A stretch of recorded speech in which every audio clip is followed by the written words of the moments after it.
এবার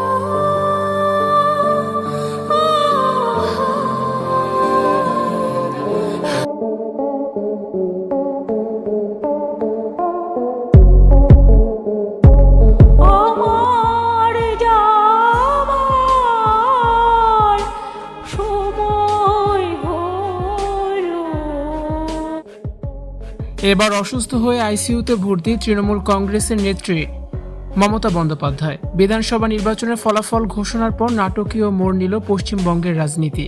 নির্বাচনের পরদিন সংবাদ সম্মেলনে শেষ করে ফেরার পথে অসুস্থ হয়ে পড়লেন তৃণমূল কংগ্রেস নেত্রী মমতা বন্দ্যোপাধ্যায়। প্রত্যক্ষদর্শীদের মতে গাড়িতে ওঠার পরেই তিনি প্রচণ্ড শ্বাসকষ্ট অনুভব করেন এবং প্রায় জ্ঞান হারিয়ে ফেলেন। তাকে দ্রুত শহরের একটি বেসরকারি হাসপাতালে ভর্তি করা হয়েছে। ভাইরাল হওয়া একটি ভিডিওতে দেখা যায় মমতা বন্দ্যোপাধ্যায় নিঃশ্বাস নিতে পারছেন না, তার নিঃশ্বাস আটকে গেছে। সূত্রের খবর, নির্বাচনের ফলাফল আশানুরূপ না হওয়ায় এবং গুরুত্বপূর্ণ আসনগুলোতে চরম ভরাডুবির পর মানসিকভাবে ভেঙে পড়েছেন তৃণমূল এই নেত্রী। সংবাদ সম্মেলনে তাকে বেশ বিমর্ষ দেখাচ্ছিল।